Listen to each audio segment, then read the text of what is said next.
প্রিয়জনেরা, প্রভু যীশু খ্রিস্টর নামে সকলকে জানাই অভিনন্দন। আমাদের প্রভু যীশু অনেক বেশি প্রেম করে এমন ঈশ্বর, কিন্তু অনেক সময় আমাদের এমন মনে হয় আমাদেরকে কেউই ভালোবাসে না। আমি যেহেতু গরিব তাই আমাকে কেউই সম্মান করে না, কেউই আমার দিকে তাকায় না, আমার ব্যাপারে চিন্তা করে না। কিন্তু ঈশ্বর আপনাকে কি বলেন? যিশায়া 25 অধ্যায়ের 4 পদে দেখব, তুমি গরিবদের দৃঢ় দুর্গ, বিপদে দৃঢ় দুর্গ, ঝড়ের থেকে আশ্রয়স্থল, রৌদ্র নিবারক ছায়া হয়েছ। আপনার জীবনে নিশ্চয় অনেক সময় কিছু তাড়না আসে বা চাপ আসতে পারে ধনী লোকদের দ্বারা। যেখানে আপনি চাকরি করেন বা যেখানে সেবা কাজ করেন, অনেক কষ্ট আসতে পারে। দেখা যায় যে শয়তান বড় ঝড়ের মতো আসে, উঁচু ঢেউ উঠে। ওই সময় ঈশ্বর হচ্ছেন আমাদের আশ্রয়স্থল। কড়া রোদের সময় তখন ঈশ্বর হচ্ছেন ছায়া। আমরা যখন কড়া রোদের মধ্যে হাঁটাহাঁটি করি, তখন যদি ছায়া পাই তখন কত আরাম লাগে, ঠিক না? ছায়ার নিচে যখন আমরা দাঁড়াই কত শান্তি লাগে। একইভাবে ঈশ্বরও আমাদের জন্য ছায়ার মতো। যখন আমাদের জীবনে দুঃখ, কষ্ট, বিপদ, যন্ত্রণা আসে, ঈশ্বর আমাদেরকে রক্ষা করেন। উনি তখন আশ্রয়স্থল হয়ে যান। আমরা প্রায় ভাবে এত অসুবিধার মধ্যে আছি, আমার টাকা পয়সা নেই, আমি তো গরিব, আমার জীবনে এত কষ্ট, আমার কেউ নেই। এই জন্যই আমার বিরুদ্ধে অনেক লোকেরা কাজ করে। এমনভাবে ভাববেন না। কেন নিজের ব্যাপারেই এত নিচুভাবে আপনারা চিন্তা করেন? আপনার ঈশ্বর আপনাকে কখনো নিচু চোখে দেখেন না। উনি গরিবদের ঘরে আসেন এমন ঈশ্বর। যারা গরিব বা বিপদে আছে তাদের উপর ধ্যান দেন। ঈশ্বর আপনাকে কখনো বলবেন না, তুমি তো গরিব, তোমার ঘরে কোনো সুযোগ সুবিধা নেই, আমি সেখানে আসতে পারবো না, তোমার ঘর সুন্দর না, আমি আসবো না। ঈশ্বর এমন কখনো বলবেন না। আপনার কাছে আসবেন, সঙ্গে থাকবেন আর আশীর্বাদ করবেন। আপনার উপর যখন তাড়না আসবে তখন ঈশ্বর আপনাকে বলবেন, হে আমার সন্তান, তুমি ভয় করবে না, আমি সাহায্য করব।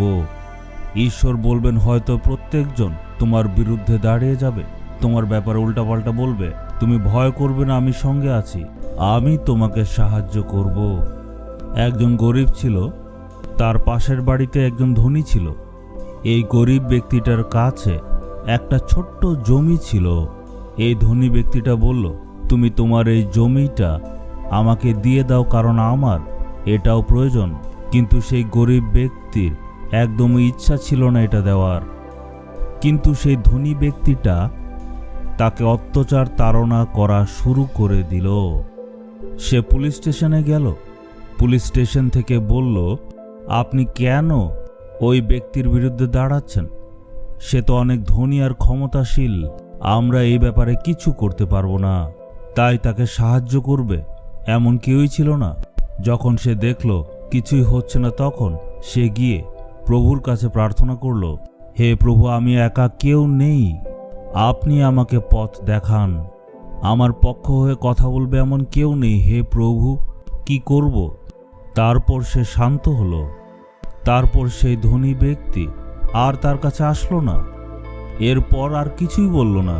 এই গরিব ব্যক্তি অনেক আনন্দের সহিত সেই জায়গাতেই থাকতে লাগলো। কিন্তু সে ভাবছিল, এই ব্যক্তিটা এতদিন ধরে ধমকি দিচ্ছিল, বলেছিল যাতে আমি এই জায়গা ছেড়ে দেই, কিন্তু এখন আর দেখি সে আসলো না। কি যে হলো বুঝতেই পারলাম না। তখন সে বুঝতে পারল যে ঈশ্বর সেই ধনীর মনে কথা বলেছেন। ঈশ্বর গিয়ে সেই ধনী ব্যক্তির মনে বললেন, তুমি ওই ব্যক্তিকে বিরক্ত করবে না, কারণ আমি তাকে রক্ষা করব। এরপরেও যদি তুমি গিয়ে তাকে বিরক্ত করো, আমি তোমার বিরুদ্ধে কাজ করব, তোমার বিরুদ্ধে হাত বাড়াবো। এখন সেই ব্যক্তি ভয় পেয়ে গেল। সে বুঝতে পারল যে সে ঈশ্বরের বিরুদ্ধে কাজ করছিল, আর সে এমন করবে না। সে নিজের লোকেদের বলে দিল তাকে বিরক্ত করবে না। ঈশ্বর তার সন্তানদের হয়ে কথা বলেন, যেমন আব্রাহামের হয়ে তিনি রাজার সাথে কথা বলেছিলেন। ইসাহাকের জীবনও একই। কেউ আপনার বিরুদ্ধে বলতে পারবে না। ঈশ্বর আপনার পক্ষ হয়ে লোকেদের সাথে কথা বলবেন। উঁচু পদের তারা কষ্ট দিল, আপনি সৎভাবে থাকবেন। আবার আপনি যদি সঠিকভাবে না চলেন তখনও এমন ধরনের সমস্যা আসবে, কারণ ঈশ্বর আপনাকে সংশোধন করছেন। আপনার জীবনযাপন যদি সৎভাবে চলে তখন ঈশ্বর আপনাকে সামলাবেন। আপনি কি সৎ নাকি প্রার্থনা করেন না, বাইবেল পড়েন না? আপনি ভাবেন যে আমি শুধুমাত্র ওয়াক উইথ জিজাস প্রোগ্রামটা যদি দেখি তাতেই আমার যথেষ্ট হবে। কতক্ষণ প্রার্থনা করেছেন? ঈশ্বরের চরণে কি আপনি বসেছেন? এখনও যদি করেননি তাহলে নিশ্চয়ই আপনার জীবনে এরকম সমস্যা আসবেই, বিপদ সংকট আসবেই। যদি আমরা নিজেদের আত্মিক জীবনে স্থির থাকি তখন কেউ আমাদেরকে হারাতে পারবে না।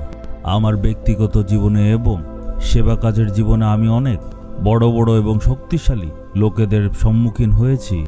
আমার বিরুদ্ধে অনেকে কাজ করেছে, কিন্তু ঈশ্বরের উপস্থিতি থাকলে কিছুই করতে পারে না।